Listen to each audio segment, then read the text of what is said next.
Bom dia, meus pequeninos. Vamos começar mais um dia de aula? Então, meus amores, vocês vão pegar o livro de História na página 281. A gente vai estudar a comunicação e a história, certo? Então vamos lá. Historicamente, o ser humano ele é um ser que se desenvolveu e se organizou em sociedade.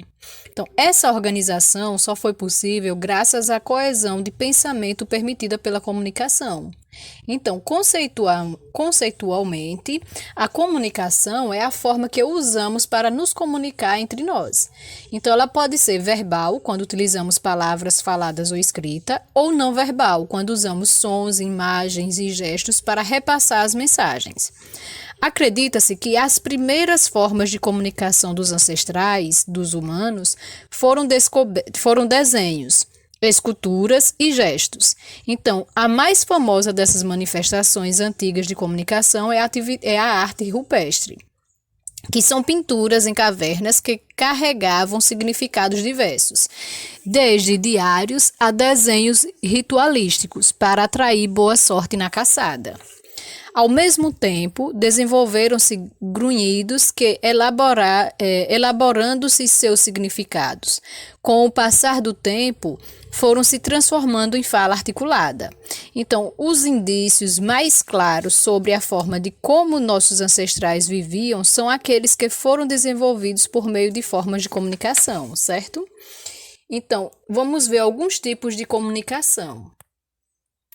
Primeiro, comunicação gestual. É uma comunicação não verbal que usa de gestos, sinais ou mímicas para transmitir ideias, sejam elas simples ou complexas. Podem ser também usadas como reforço visual de algo que é comunicado verbalmente. Então, o significado dos gestos variam de lugar para lugar. A exemplo disso, temos gestos de mostrar o polegar com os dedos cerrados, o popular joinha, enquanto nos países como no Brasil e Estados Unidos significa um sinal de aprovação, na Alemanha esse gesto é usado para representar o número 1, e em alguns países do Oriente Médio é uma espécie de xingamento. Vamos agora para a comunicação falada. Então, essa comunicação é uma comunicação verbal que acontece por meio de sons produzidos pela nossa fala.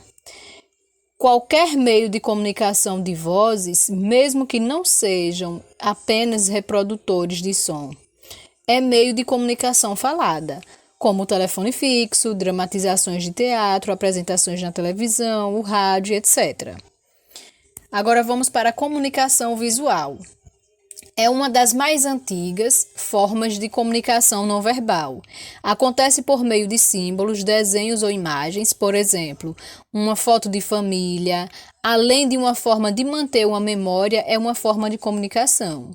Então, através dessa imagem, podemos lembrar onde aconteceu, quem estava presente naquele momento, o que as pessoas estavam fazendo e etc.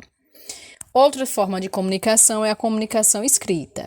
Ela é uma comunicação verbal que acontece por meio de símbolos que representam fonemas, que são os sons que fazemos quando falamos.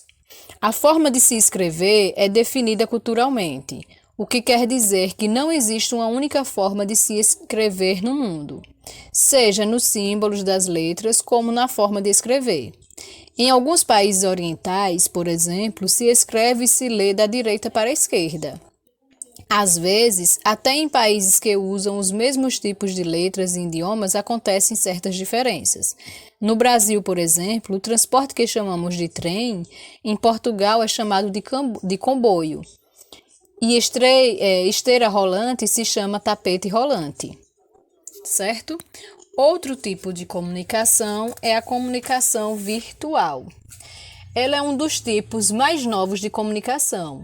Acontece em dispositivos eletrônicos, geralmente conectados entre si pela internet, como em aplicativos de comunicação em smartphones, computadores, mensagens de SMS por celulares, etc.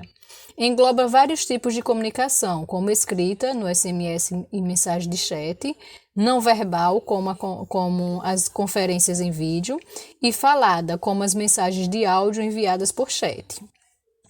Então, com os avanços tecnológicos, a vida da humanidade é bastante facilitada.